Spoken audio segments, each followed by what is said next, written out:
en Amérique du Sud, ils utilisent des activateurs de croissance. Ils mettent les animaux sous antibiotiques tout le temps, comme ça ils ne sont jamais malades, ils poussent plus vite. Ils arrêtent les antibiotiques 2 mois avant l'abattage. Ni dans les poils, ni dans l'urine, on est incapable de détecter qu'ils ont donné ces antibiotiques-là. Donc quand ils arrivent et qu'ils sont analysés, ils sont sains, sauf qu'ils ont poussé plus vite, donc les modes de production ne sont pas les mêmes. Mais l'animal, on peut le manger. Et c'est ça, c'est une distorsion énorme de concurrence. Et ça, on le dénonce. Donc bonjour, vous avez entendu, je vous ai fait un petit passage de Christiane Lambert, comme on peut les entendre à la FNSEA, comme on peut entendre Arnaud Rousseau ou ses prédécesseurs. C'est un discours qui est permanent, mensonger et permanent depuis 30-40 ans. Et malheureusement, toutes les fêtes qui ont lieu chaque été, je pense notamment aux fêtes de l'agriculture, les concours de labour, toutes les fêtes de l'agriculture qu'il organise dans tous les départements, servent à créer un climat une ambiance, un discours qui fait croire que le problème, c'est la concurrence déloyale venant de l'étranger, des antibiotiques, les normes, etc. Et j'ai eu pas mal de retours là sur les départements de gens hors cadre agricole ou de gens responsables, par exemple, de la sécurité. Les pompiers, des gens comme ça, et puis qui vont sur les fêtes agricoles dans tous les départements, que ce soit en Pays de la Loire ou ailleurs, et les messages mensongers qui continuent chaque année, qu'on détruit la paysannerie, parce que les responsables, c'est eux, les menteurs, c'est eux. Actuellement, ils sont en train de dire que l'agriculture se porte bien. Les fêtes de l'agriculture qu'il y a eu, les messages qu'ils ont passés aux élus, aux forces de l'ordre, aux différents personnes qui sont pas agriculteurs, mais qui sont venus à ces festivals agricoles, ils leur ont dit que les prix n'avaient jamais été aussi élevés en lait et en viande bovine, et que l'agriculture, se portait bien. Et que ceux qui avaient un problème, c'était les agriculteurs qui travaillaient mal. Et ça fait 40 ans qu'on l'entend. On l'a entendu au moment des grèves du lait de l'appli, où il expliquait que ceux qui n'arrivaient pas à payer leurs factures, les producteurs de lait, c'était des mauvais éleveurs. Ils continuent. Ils continuent. Et les responsables sont bien là dans la profession. Et j'ai fait exprès de vous y faire goûter Madame Lambert. Vous avez entendu Madame Lambert.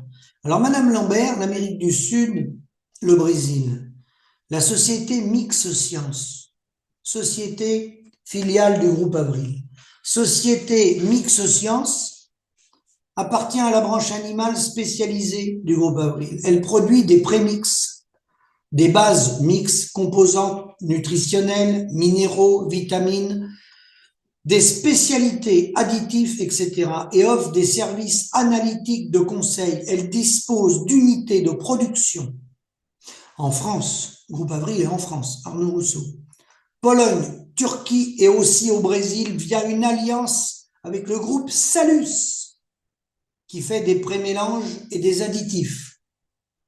Voilà.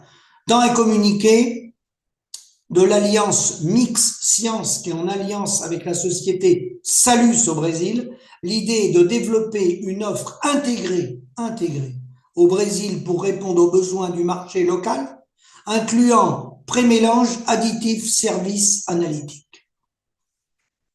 Donc moi, je veux bien qu'elle accuse les gens du Brésil et les gens de l'Amérique du Sud. Mais il va falloir être un petit peu cohérent. On ne peut pas faire du business à travers la société du groupe Avril et en même temps cracher sur les agriculteurs sud-américains. Les antibiotiques, je ne m'adresse pas à Madame Lambert, mais à la FNSEA en général, les antibiotiques, on les arrête combien de temps dans nos productions en France, dans le hors-sol, ils sont arrêtés combien de jours avant que les animaux soient abattus? Quelqu'un pourrait me le dire à la FNSEA, combien de jours les éleveurs arrêtent les antibiotiques dans les aliments hors-sol, dans les bâtiments hors-sol, par exemple dans les lapins, combien de jours avant? Soyons sérieux, Madame Lambert, le problème n'est pas là. Distorsion de concurrence, fausses informations. À partir du moment où on est dans des traités de libre-échange, on est dans la libre circulation des biens, des hommes, des marchandises, des capitaux. Vous pouvez mettre les mêmes normes, vous pouvez mettre les mêmes antibiotiques, vous pouvez interdire les antibiotiques dans le monde entier, comme vous voulez. c'est impossible de produire au même prix. Pour des raisons toutes simples. Le climat n'est pas le même. Le coût de la construction n'est pas le même. L'implantation, les démarches administratives pour avoir les permis, oui, le coût global de la structure, si on prend l'exemple des bâtiments, c'est pas les mêmes. Les normes environnementales ne sont pas les mêmes. Le modèle social n'est pas le même. Nous, on a une retraite. On a le régime de la sécurité sociale. Peut-être que la FNSEA et Madame Lambert et le patronat du MEDEF que j'entends en permanence sur les antennes dire que notre modèle social nous coûte trop cher. Il faut le supprimer s'il nous coûte trop cher. En moyenne, les gens vivent, je crois, les femmes au-dessus de 80 ans et les hommes un peu moins. Bon, on vit en moyenne, allez, au-dessus de 60 ans, entre 20 et 25 ans, en moyenne. Bon, eh ben, faut supprimer le modèle social. Et puis vous allez, pendant 25 ans, vous allez me dire dans la société, aujourd'hui, qui peut mettre de côté 25 ans de retraite? Qui peut payer soi-même son opération?